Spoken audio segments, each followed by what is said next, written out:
हाय aspirants. तो आइए आज हम बात करते हैं यूनियन बजट 2026 के बारे में। तो फर्स्ट फेब को हमारी फाइनेंस मिनिस्टर निर्मला सीतारमन जी ने पार्लियामेंट में बजट को प्रेजेंट किया on the behalf of president. अब बजट वर्ड हमारे इंडियन कॉन्स्टिट्यूशन में मेंशन नहीं है, बल्कि इसके बदले में एनुअल फाइनेंशियल स्टेटमेंट लिखा गया है, जो कि हमारे इंडियन कॉन्स्टिट्यूशन के आर्टिकल 112 में मेंशन किया गया है। अब बजट के जरिए हमारी गवर्नमेंट रेवेन्यू और एक्सपेंडिचर जो कि आने वाले साल में होने वाला है उसके लिए एक एज्यूम प्लान तैयार करती है। अब इस एज्यूम प्लान को तैयार किया जाता है on the basis of demand and needs of different sectors. Her budget को जानना हमारे लिए इसलिए ज़रूरी हो जाता है क्योंकि गवर्नमेंट के डिसीजन जो है हमारी लाइफ और इकोनॉमी पर डायरेक्टली इम्पैक्ट डालते हैं। फॉर एग्जांपल अगर हम बात करें हमारे टैक्स, हमारा जॉब्स, हमारा इंफ्रास्ट्रक्चर, हमारा मैन्युफैक्चरिंग, हमारा हेल्थ केयर, हमारा एजुकेशन, ये सब चीज़ें बेस्ड होती हैं हमारे गवर्नमेंट के डिसीजंस पर, जो कि उनके बजट यानी कि एनुअल फाइनेंशियल स्टेटमेंट के हिसाब से हमारे सामने प्रेजेंट की जाती है।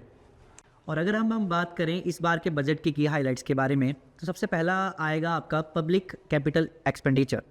इस बार के जो पब्लिक इंफ्रास्ट्रक्चर पर जो है हैवी स्पेंडिंग्स करने की बात की गई है। साथ साथ में अगर बात करें तो लॉन्च किया गया है इंडियन सेमीकंडक्टर मिशन 2.0।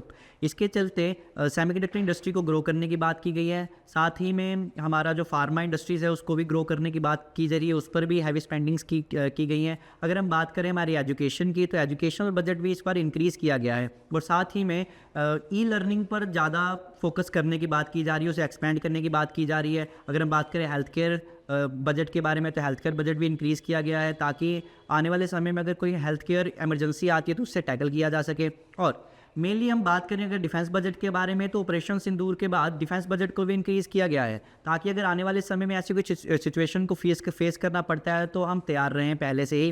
साथ अगर बात करें कनेक्टिविटी की, तो कनेक्टिविटी पे भी फोकस किया जा रहा है, जैसे हाई स्पीड रेल कॉरिडोर्स को एस्टैब्लिश किया जा रहा है। साथ साथ में वाटरवेज को भी डेवलप करने की बात की गई है। अगर हम बात करें अदर डेवलपमेंट्स की, तो इसमें रेयर अर्थ मेटल इंडस्ट्री जो है उसको भी ग्रो करने की बात हुई है और साथ में केमिकल पार्क्स बनाने की बात की गई है। अगर हम बात करें इस साल की फिजिकल डेफिसिट की, तो वो 4.3% ऑफ जीडीपी रहने वाला है। और अगर हम बात करें हमारे इनकम टैक्स की, तो इनकम टैक्स स्लैब जो है वो उसमें कोई भी मेजर चेंजेस हमें देखने को नहीं मिले हैं। इस साल का बजट जो है वो पिछले साल के बजट से थोड़ा सा अलग है, क्योंकि पिछले साल के बजट में फ्री बीज की तरफ ज़्यादा ध्यान था और इस साल के बजट में लॉन्ग टर्म ग्रोथ की तरफ ज़्यादा फोकस किया गया है।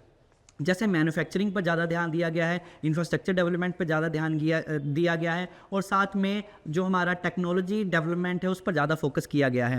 एज रादर कि हम स्मॉल टर्म जो हमारे गोल्स होते हैं उनकी तरफ ज़्यादा फोकस रहें। तो आपका इस बजट के बारे में क्या कहना है, कमेंट में ज़रूर बताइएगा और ऐसी ही इंफॉर्मेटिव वीडियोज़ के लिए हमारे साथ जुड़े रहिए। जय हिंद, जय भारत।